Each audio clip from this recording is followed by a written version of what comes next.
하나님 우리 아버지와 주 예수 그리스도로부터 은혜와 평강이 여러분들에게 함께하길 바랍니다. 여러분 기억을 얼마나 믿으십니까? 학자들은 기억을 뇌의 창조물이라고 말하기도 합니다. 기억이라는 것이 어떤 것을 내가 기억하고 있다라고 생각을 하는데 뇌의 창조물이다라고 얘기하는 것이죠. 과거의 어떤 일, 과거의 어떤 사건을 떠올릴 때 처음에는 흐릿하다가 점차 시간이 지날수록 선명해지는 경험을 하신 적이 있으시죠?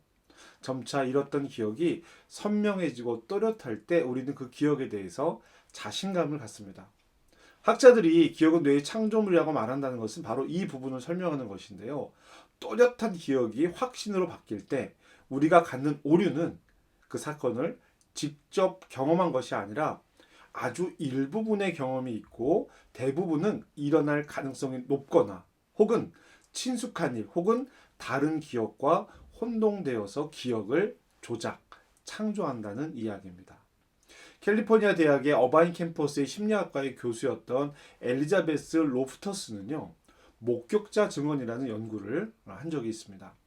엘리자베스 로프터스 교수는요, 하나의 단어만으로도 사람들의 기억을 이렇게 왜곡시킬 수 있고 생각을 반복하면 반복할수록 조작된 기억이 더 구체적으로 선명해질 수 있다는 것을 연구했습니다.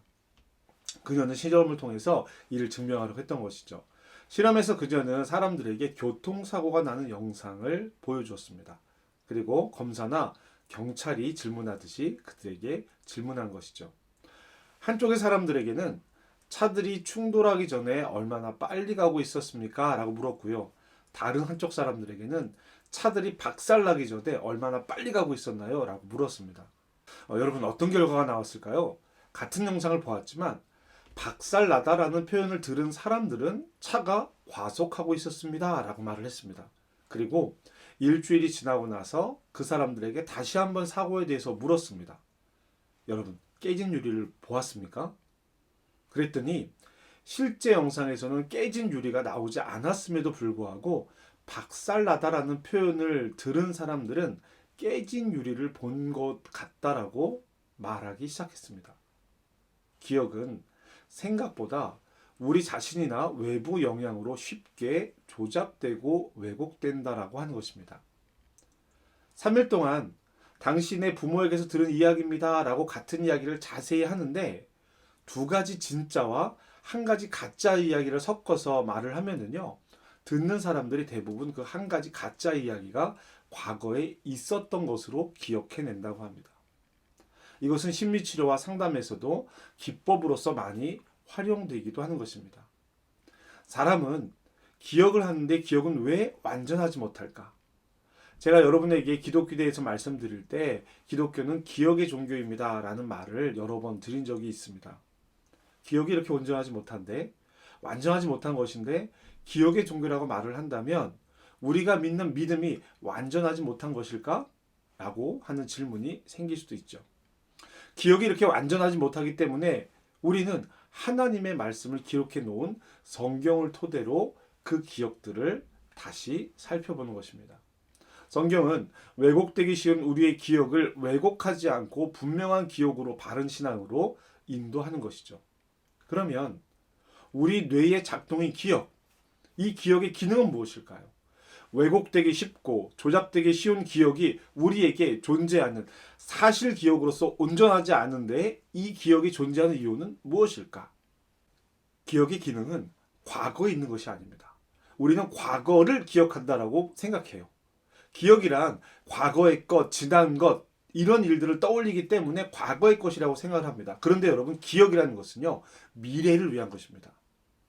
기억의 기능은 미래에 일어날 비슷한 상황을 예측함으로써 그런 상황에 왔을 때 빠르고 유리한 행동을 뇌가 하도록 작동하는 것입니다. 생물학적으로 기억은 과거가 아니라 미래를 위해서 존재하는 것입니다. 우리는 이것을 경험이라고 말하기도 합니다. 자신의 경험을 신뢰하면 안 되는 이유가 기억을 믿으면 안 되는 이유와 같습니다. 미래를 위해, 앞으로 일어날 일을 위해 기억하고 경험하는 것인데 과거의 사건과 경험에 갇히게 되기도 한다는 것이죠. 우리는 엘리자베스 로프터스 교수의 실험에서 이 두 가지 교훈을 얻을 수 있습니다. 첫 번째는요, 말의 능력입니다. 어떤 단어를 사용하느냐. 사고가 났습니다. 박살났습니다. 충돌했습니다. 박살났습니다. 이것처럼 어떤 말을 사용하느냐에 따라서 상황을 인식하는 태도가 달라집니다. 우리는 믿음의 언어를 그렇게 사용해야 하는 것이죠. 그리고 두 번째는 기억과 경험을 통해 앞으로 나아가야 하는데 과거에 갇혀서는 안 된다라는 것입니다. 오늘 말씀을 통해서 우리 공동체가 이 말의 능력과 힘 그리고 믿음에 대해서 한 걸음 더 성장하는 계기가 되기를 축복합니다. 오늘 아브라함 이야기와 이삭의 이야기를 함께 나누게 될 겁니다. 아브라함과 이삭의 이야기를 나누면서 이 기억에 대해서 말씀드린 것 어떤 의미인지 한번 생각해 보셨으면 좋을 것 같아요.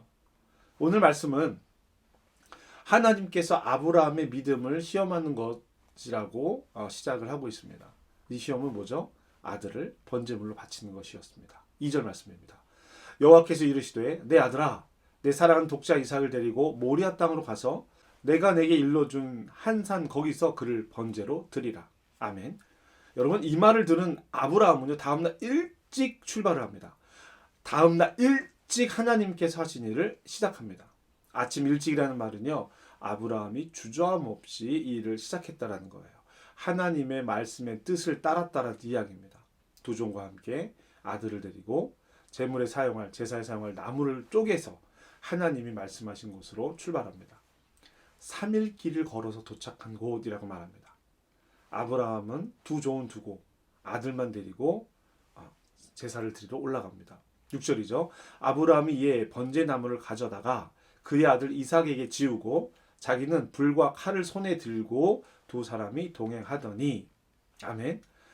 아들에게는 나무를 지게 하고 자기는 불과 칼을 손에 들고 두 사람이 동행을 합니다. 여러분 아브라함이 하나님의 명령을 따르면서 가장 고통스러운 순간이 언제였을까요? 저는 3일 길을 걸어가는 이 시간이었을 것이라고 생각을 합니다. 마지막 순간의 망설임도 생각해 볼 수 있지만 3일 동안 길을 걸어가면서 이미 그의 선택은 끝나지 않았을까요? 그 시간이 가장 힘들고 어려운 시간이지 않았을까요?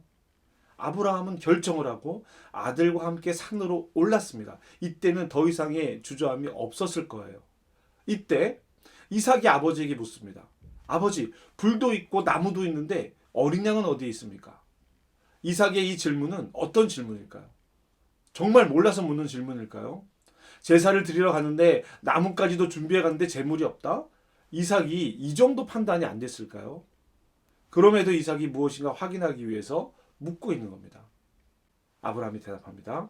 아브라함이 이르되 내 아들아 번제할 양은 하나님이 자기를 위하여 친히 준비하시리라 하고 두 사람은 함께 나아가서 아멘. 우리는 여기서 아브라함의 말을 봅니다. 아브라함은요 번제할 어린 양을 하나님께서 직접 준비하신다고 말씀하셨어요. 여기서 아브라함이 이삭이 아닌 양으로 제사를 드릴 수도 있지 않을까라고 생각하고 있다는 것이 아닙니다. 자신의 아들 이삭이 하나님께서 주신 가장 좋은 것임을 말하고 있는 것입니다. 이것이 아브라함의 기억이에요. 75세의 하란을 떠나서 아브라함이 지금에 이르기까지 하나님은 아브라함을 끌고 오셨습니다. 끌고 오셨다라는 표현이 맞을 거예요. 아브라함은 하나님의 약속을 비웃기라고 하듯이 말씀을 외면하기도 하고 하나님의 명령을 외면하기도 했습니다. 이런 아브라함을 하나님께서 계속 쫓으시면서 끌고 오셨다라는 표현. 여러분 저는 하나님의 이 끌고 오심을 믿고 있습니다. 어떻게 하나님께서 우리를 끌고 오시는가? 아브라함을 보면 알 수 있어요. 이렇게 하나님께서 자신을 끌고 오셨다는 기억을 가진 아브라함은 3일 길을 걸으면서 마음이 흔들리지 않았습니다. 하나님께서 자신에게 하신 모든 일이 옳았다라는 것을 믿었기 때문입니다. 하나님께서 이삭을 친히 준비하셨다는 것도 그런 의미에서 받아들일 수 있었어요. 부정적인 말을 하거나 아쉬운 말을 하지 않고 애타는 마음으로 자신에게 묻는 사랑하는 아들의 질문에 대답하고 있습니다. 하나님께서 준비하실 것이다. 너는 하나님께서 나에게 주신 최고의 존재다 라는 것이죠. 이제 이 이야기는 절정에 다다릅니다. 아버지가 아들의 손을 묶고 나무 위에 올려놓고 칼을 들어 아들을 죽이려고 합니다. 이때 여호와의 사자가 하늘에서 그를 불러 멈추려 합니다. 그리고 아브라함도 다급하게 네, 내가 여기 있습니다 라고 대답합니다. 저는 아브라함이 아주 다급하게 대답했을 것이라고 생각을 합니다. 하나님의 사자는 아브라함의 행동을 멈추게 해요. 독자까지도 아끼지 않고 하나님을 경외하는 것을 안다고 말합니다. 그리고 그때에 순양이 눈에 보이고 아들을 대신해서 제물로 드려져요. 그리고 성경은 이렇게 말합니다. 아브라함이 그 땅의 이름을 여호와 이레라 하였으므로 오늘날까지 사람들이 이르기를 여호와의 산에서 준비되리라 하더라. 아멘. 여기에서부터 저는 이삭의 이야기라고 생각을 합니다. 이제 15절로 넘어가면은요, 여호와의 사자가 두 번째로 아브라함 불러서 말합니다. 이삭을 아끼지 않는 아브라함에 대해서, 독자까지도 아끼지 않는 너의 믿음에 대해서 이야기를 합니다. 이삭이요. 이삭의 입장에서는요, 이 상황을 보면서 하나님이나 아버지나 정말 믿음의 사람들이구나라고 생각했을까요? 혹시 정말 미친 사람들은 아닐까? 라는 생각을 했을 수도 있지 않았을까요? 그런데 성경은요, 하나님을 부를 때 아브라함의 하나님, 이삭의 하나님이라고 부릅니다. 하나님은 이삭의 하나님이셨어요. 그러니까 이삭도 이 상황을 다 받아들이고 있는 것입니다. 양은 어디에 있습니까? 라고 하는 질문도 어쩌면 아버지에게 하는 질문이 아니라 자기에게 하는 질문이고 하나님에게 하는 질문일 수도 있습니다. 아버지의 행동을 거절하지 않고 뿌리치지 않고 받아들인 것을 보면 이삭도 하나님의 일을 믿고 있는 거예요. 하나님께서 준비하시겠다라고 하는 그 말을 믿는 것입니다. 여호와 이레, 여호와의 산에서 준비되리라고 말하고 있는 것이 이삭의 믿음이기도 하다라는 거예요. 이삭이 이런 믿음을 가질 수 있었던 것은 아브라함의 삶에서 일어난 하나님을 경험했기 때문입니다. 아버지에게 일하신 하나님을 기억하고 있는 것이죠. 아브라함에게 일하신 하나님의 일과 자신에게 일하시기 시작하는 하나님의 일이 지금 이 일을 만들고 있는 것입니다. 사랑하는 성도 여러분, 어쩌면 아브라함에게는 그럴 수 있는 믿음입니다. 지금까지 하나님께서 자신에게 하신 일을 직접 경험한 아브라함에게 이삭을 제물로 드리는 제사는 마지막 시험입니다. 그러나 이삭에게는 그럴 수 없는 믿음이에요. 왜냐하면 자신의 생명을 포기하는 믿음이기 때문입니다. 그래서 이 장면에서 아무런 역할을 하지 않고 단지 아버지에게 순종하는 것처럼 보이는 이삭의 믿음이 여호와 이레의 믿음, 하나님께서 준비하시겠다라고 하는 약속의 믿음이 아닌가 저는 생각을 합니다. 여러분 어떻게 생각하세요? 하나님의 일이라면, 하나님께서 하시는 일이라면 하나님께서 준비하지 않으실까요? 우리는 먼저 이러한 분별이 있어야 합니다. 여러분, 하나님은 하나님에게 들린 대로 행하시겠다라고 약속하셨습니다. 민수기에서 이렇게 말씀하셨죠. 오늘 말씀도 보면 아브라함이 하나님께서 준비하실 것이라고 말합니다. 물론 이것이 미리 준비된 이삭을 말하는 것일지라도 역시 하나님의 귀에 들린 대로 하나님께서 일하십니다. 여러분, 이것은 시험해 보는 믿음이 아닙니다. 음식에 간을 보듯이 아브라함이 하나님의 그 행동을 간보는 게 아니에요. 아브라함의 확고한 믿음입니다. 하나님의 말씀을 듣고도 외면했던 아브라함이 이제 하나님의 뜻을 온전히 따를 수 있는 사람이 되었습니다. 이거예요. 저와 여러분이 하나님의 뜻을 온전히 따를 수 있는 믿음에 이르기를 간절히 축복합니다. 우리 입술의 말이 믿음의 말이 되기 바랍니다. 사랑한다고 축복한다고 하는 것이 아직은 다 아닐 수도 있어요. 그러나 하나님께서 하신다면 제가 하겠습니다 라는 믿음의 말로 선언되어야 하는 것입니다. 우리 교회는 하나님께 예배하는 참된 신앙의 공동체입니다. 우리는 서로 사랑합니다. 믿음과 영성을 바탕으로 충만한 은혜를 누리고 사명을 감당합니다. 서로에게 관심을 가지고 위로하며 따뜻한 나눔과 바람이 있는 행복한 교제가 있습니다. 우리 교회가 그렇습니다. 마음속에 아직은 우리 교회가 그런 교회는 아니야, 이 생각을 가지고 이 말을 계속한다면 이 이야기는 이루어지지 않을 거예요. 이 생각도 버리고 하나님께서 그렇게 하시겠다고 하시는데 안 되는 것이 더 이상하지 않습니까? 이런 믿음의 사람이 10명만 있으면 됩니다. 10명만 있으면은요, 소돔과 고모라도 멸망하지 않았을 것입니다. 여러분, 내가 그 10명 중에 한 사람이 못 될 이유가 무엇입니까? 여러분에게 이삭의 믿음이 있기를 축복합니다. 내가 직접 경험하지 못했지만 하나님께서 애써 우리에게 남겨주신 하나님의 말씀을 통해 나도 그렇게 되기를 간구하는 믿음이 있기를 바랍니다. 그럴 수 없는 믿음의 일들이 저와 여러분을 통해서 이루어지기를 기대합니다. 그건 아브라함에게나 있을 일이야. 그건 성경에나 기록되어 있는 사람들의 이야기야. 나와는 상관없어. 우리에게는 아무 일도 일어나지 않아 라고 한다면 정말 아무 일도 일어나지 않습니다.